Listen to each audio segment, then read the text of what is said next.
even downright cruddy, buddy. Wish I missed the past, buddy, but there's still Buddycast. No, don't be naughty, go meet everybody here on Buddycast.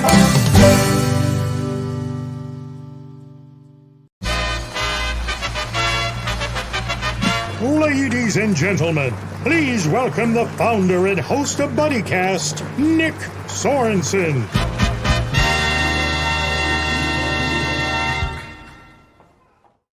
Nothing gets you hyped up like a solid intro. It's time for another episode of everybody's favorite show, Buddycast. I'm your host, Nick Sorensen. Thank you for joining us all on another episode. We've got a very special episode today. We've got my buddy, Jen Hollis. How you doing, Jen? Hi, guys. I'm doing great. Thanks, Nick, for inviting me. It's such an honor to be on Buddycast tonight. Thank you for being a buddy on Buddycast. You're not a guest. You're a buddy. A buddy. Mm-hmm. So, buddy, you have your own photography business. I got to start from the beginning. What sparked your interest in photography? Well, I always kind of had a small interest in it. Growing up, my mom had an 8mm film camera. So every holiday she'd drag it out and we'd have to sit still while she took her time with the tripod. But, going through school, I wound up going to a vocational school that had the course I took was for computer graphic design and multimedia advertising that also had a minor class in photography.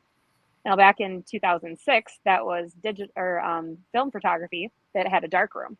I fell in love with the darkroom. The aesthetics, the talent of actually developing your own film is so cool. But then my senior year, they decided to tear out my darkroom and put in a dog washing facility for a vet tech program. Oh. So we got forced into digital photography, and it's kind of a blessing in disguise because that's the way the world revolves now. So it worked out. But I started doing like just nature shots and things that were interesting to me. And then one day, a friend of mine was getting married, and she called me and asked, first thing I said, "Oh, dude, you're getting married. Congratulations. Like, I'd love to be a bridesmaid." And then she says, "No, I want you to be my photographer." And I had no experience. I just took pictures for fun. I was not a professional. And she was dead set, had to have me, like, wouldn't take no for an answer. And she talked me into it. So, and then I told her, I'm like, "Okay, but you're not paying me." And she says, "No, I'm paying you." Okay. So I borrowed a Canon from a friend, and I kind of researched wedding photography just so I had an idea in my head what to look for throughout the day. But I had so much fun doing it. I knew immediately afterwards that this was what I was meant to do. This is something I have to do for the rest of my life. So I busted my butt, saved my money, and I bought my very first camera kit, but I switched to Nikon. Nice. And been a Nikon fan ever since. That was one of my questions. What is your favorite camera and why? Nikons.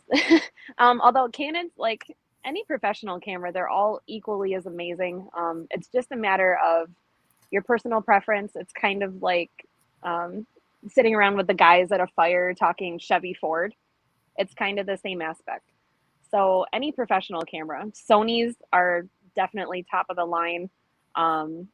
Canon, Nikon, there's even some other models like Opticas and like Tamron cameras. There's 100 different brands, but I feel like the top three are your Sony, Nikon, or Canon. And I favor Nikon because to me, they're more user-friendly, and that's what I trained myself how to use.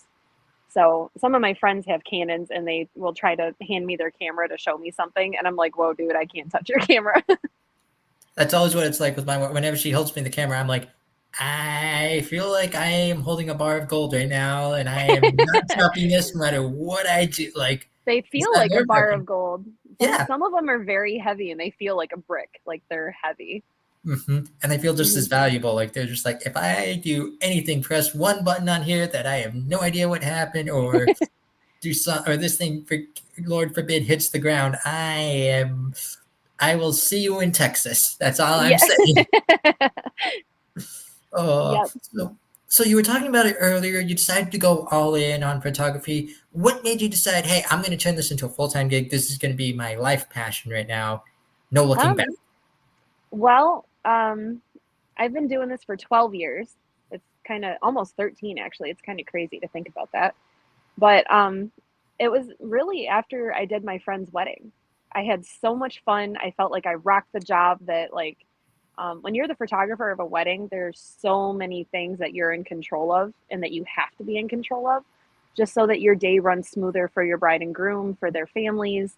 Um, like, even now to this day, I tell clients, my camera bag has the life essentials in it. Like, I have a sewing kit, there's deodorant, perfume, floss, you name it, it's in my bag. But after I did her wedding, I don't know, a light bulb just came on, and I knew that this is what I wanted to do. And I started small, like working with people I knew and trying to, like, hey, I'm trying to start doing this. Can I, take your pictures, or would you guys mind modeling for me? Anything I could do to really get clients. And then over the years, I developed I honed in on my craft and really started mastering it, and finally narrowed it down to what I really like. And I favor weddings and family shoots compared to like newborns or real estate or, like headshots for doctors and lawyers with backdrops. It's not my style. Love it. Now let's play a little game of favorites here. Let's play. I want to ask you some of your favorites. Like I said, we had your favorite camera and why. What about Yeah. like your favorite like events to capture? Weddings. I love weddings. They're just so fun. And with weddings, especially since I'm a seasoned photographer, you get to travel. It's amazing the places your clients will take you and the people that you meet along the way. Like year to date, I'm originally from south of Buffalo, like out by Ellicottville, New York. That's kind of my hometown. But now live in Erie.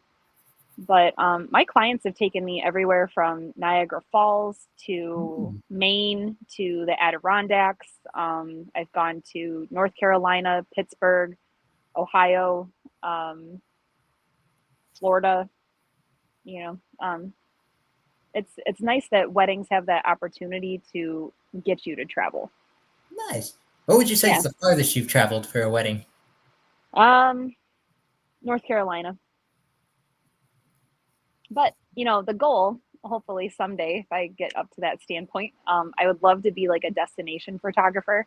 So anybody that wants to like elope and go to the mountains in Wyoming or, the beach in the Caribbean, I would love to photograph those weddings. That would be awesome. You got to share those photos when you take them. I just want to go. But, to get paid to travel and do something that I love and provide a good service for people at the same time, you just can't beat that. Hey, when you have a job that you love, it's no longer work, it's passion. It's not work, it's fun. Yeah. So what about your favorite, that brings up another thing. What about favorite locations to shoot? Like is it wedding venues? Is it like beaches? Is it like outdoors? Well, it's kind of a little bit of everything. Like, I love new venues that I've never been to before because I like exploring and seeing new things. But I'm definitely a natural light photographer. I'm not huge on studio lighting or being enclosed in a room. Although I would like my own studio someday, but that's a whole different story. But I love nature. I love being outside. So I favor a lot of parks and, like if I know people that have really cool backyards or something, I'll kind of ask them if I can use their property. Or like the beach, Presque Isle's obviously a hot spot in town. A lot of people get their pictures there. But, Wintergreen Gorge is one of my favorites. I love Port Farms for families because it's so interesting to get those like candid moments for kids because there's so many things for them to do there. Plus, it's a nice incentive that like, okay, kids, if you guys just stand still for a few pictures, then you can go play. And then we let them play and I'll take pictures of them while they're playing. So the parents kind of get a double they kind of get the double aspect on those ones. Yeah. What about your Yeah. favorite editing software? Lightroom, Adobe Lightroom all day. It's probably one of the best ones out there, and so many photographers across the country use it. Love it. What makes it stand out about like every other program out there? Well, like I said, I've been doing this for a few years, and over the years, like especially since I jumped in head first with literally no training, and I didn't really have much of a mentor to guide me. Everything I know, I'm self-taught, either by research or watching fellow colleagues and kind of picking up tips and tricks along the way. I started with a few different editing programs that were kind of like your modern day photo apps, where you can edit a photo in an app and you can add in filters and things like that. But I very quickly learned that those were not professional grade at all. What about some of your favorite editing tools or favorite like things that you love Um, to incorporate in photos? well, I kind of like special requests. Like a couple years ago, one of my clients had lost a child, and they finally, a couple years later, decided they wanted to get newer family photos done with their living children, and I did. And the mom asked me if I could kind of superimpose in like a shadow kind of figure of what their daughter would have looked like. Um, Things like that are sentimental, that really hit home when you look at it. It's not just a photograph at that point. It's more of an artistic piece that you like, something that you see and you have to look at it and think about it for a second before you really realize the meaning behind it. Mhm. So I don't mind, like, I love doing things like that for people, especially if they're sentimental and they mean something.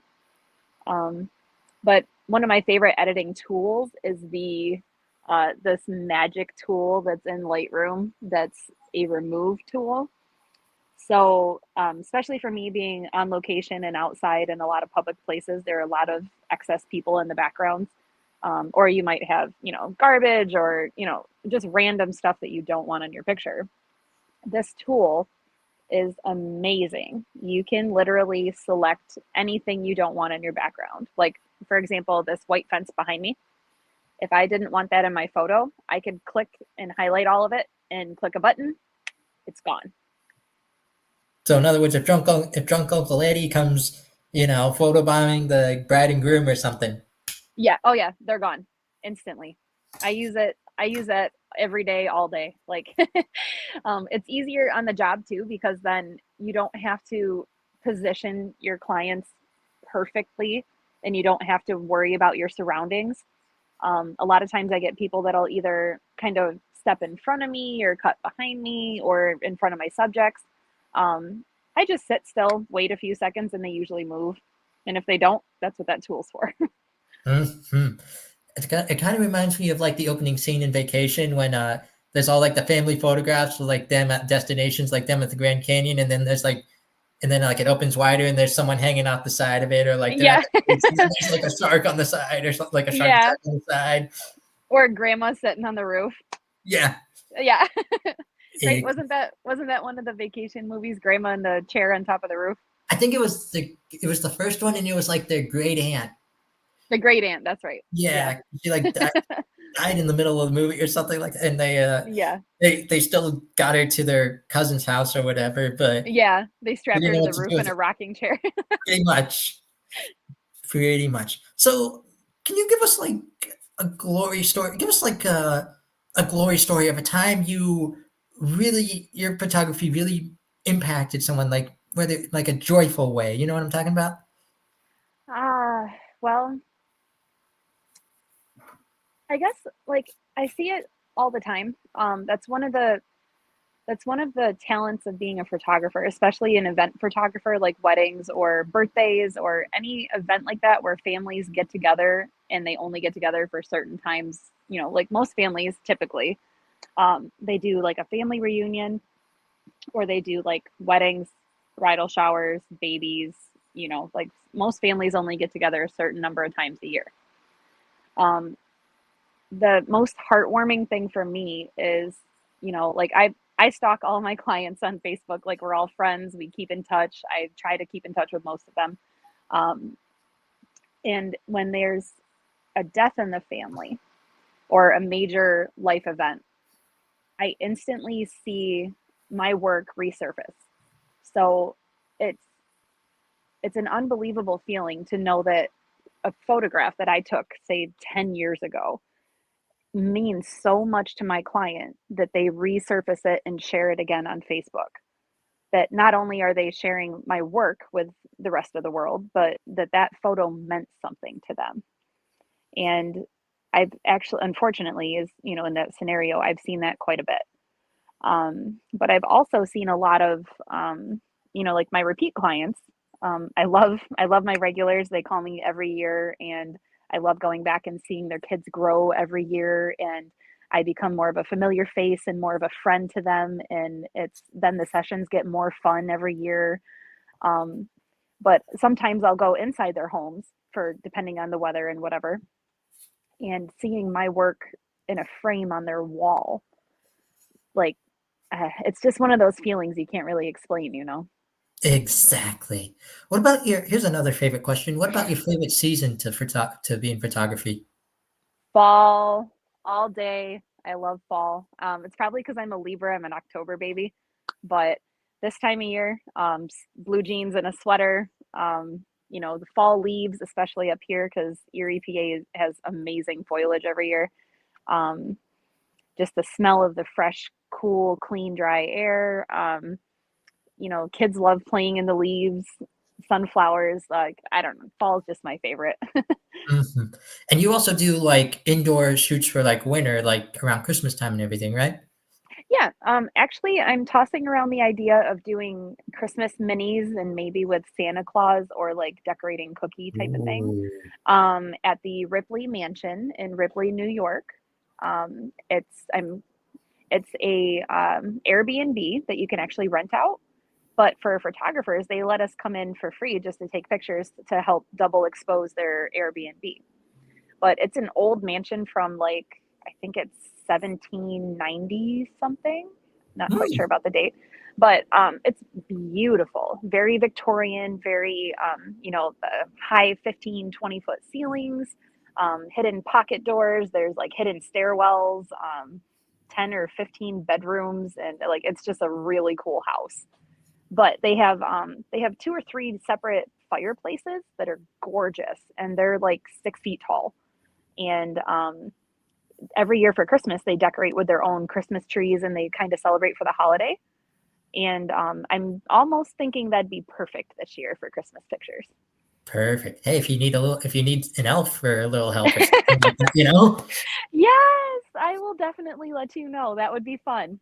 I could always use some holiday cash, so I'm always interested. Yes, yes, absolutely. And the kids love it, when they because the way that building is designed, there's a really cool like mahogany wood, um I don't know what you would call it. It's like a study almost. But it's not a library. It's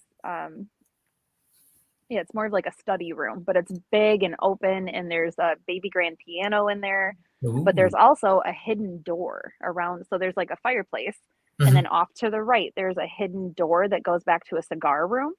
Ooh. And I was thinking it'd be cool to have Santa Claus hide in the hidden door so the kids wouldn't see them. And Mhm. then have them sit in front of the fireplace, play with some fake presents or whatever, and then have Santa surprise them. I think it'd be a cool picture. I think that would be awesome.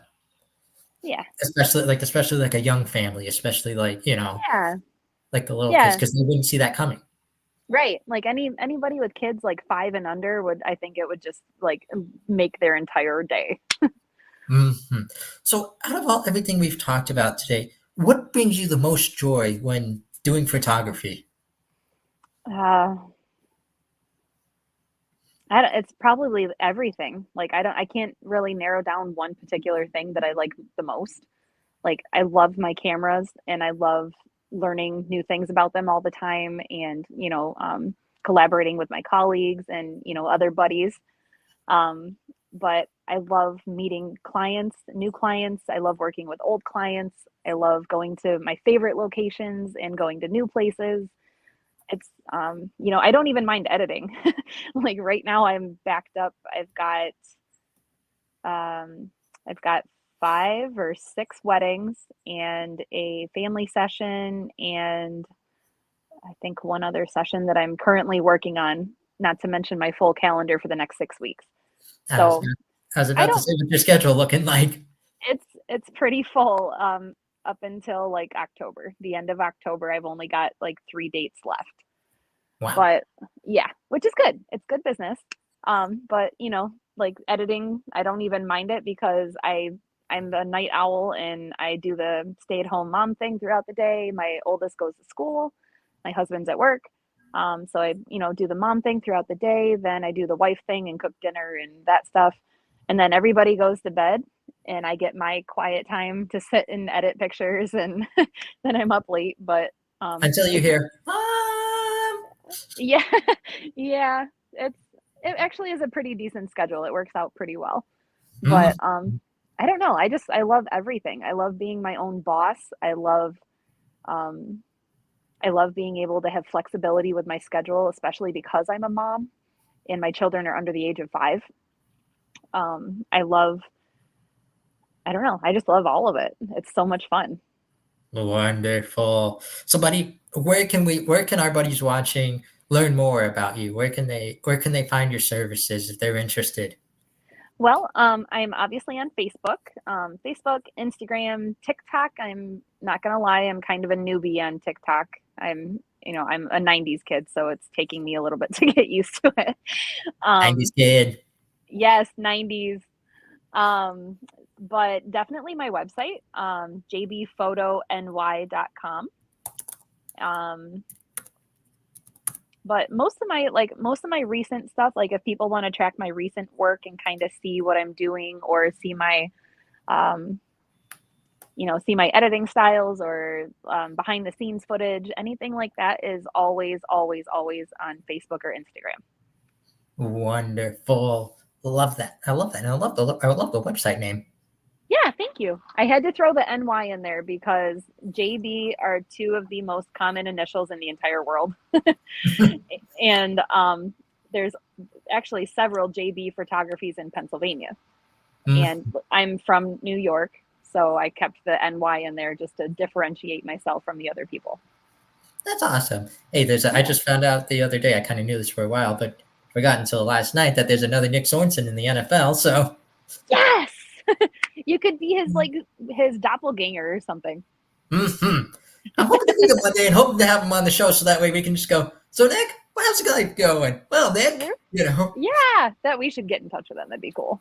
that would be awesome. If the Nick Sorensen, the defensive coordinator for the San Francisco 49ers, is watching this episode, you have an open invite to Buddycast. So, Always. so buddy, we've come to 2 of the most crucial questions of Buddycast. The first one is brought to us by my buddy Jonas Kane at #Positivity. He wants to know, in your own words, what does it mean to be someone's buddy? Um, to be somebody's buddy, it means that you wholeheartedly know that that person's got your back and you got their back. Like you on every level, as a friend, as a colleague, as a person supporting another human being, as a business owner supporting another business owner, or whatever your niche is.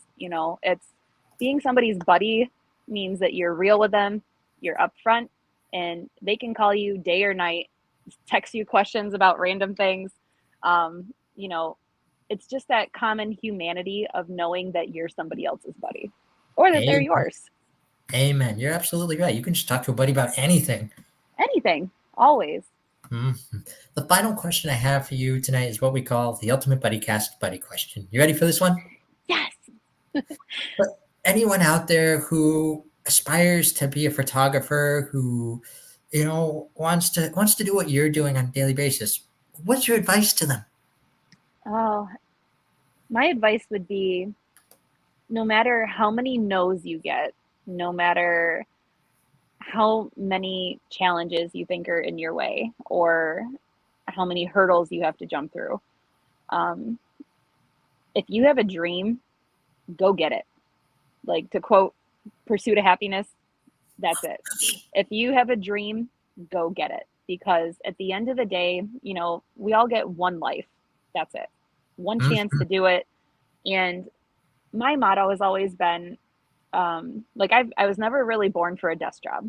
I've worked a million desk jobs. I've done, my resume is like a mile long. I've done everything.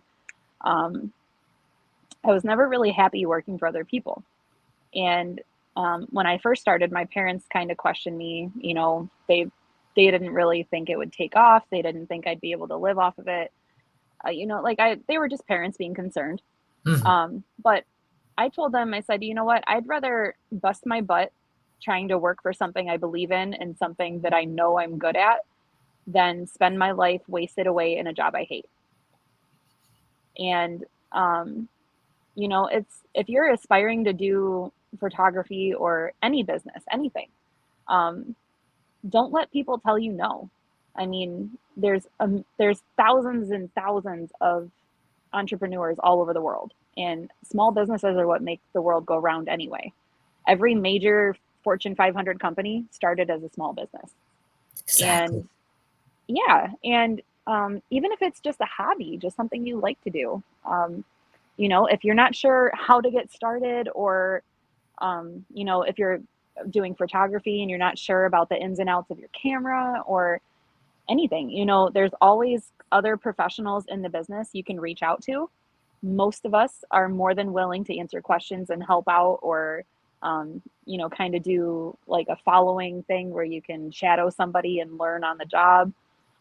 Or, you know, I'm always up for a coffee date. So if someone wants to go to Starbucks, I'm in.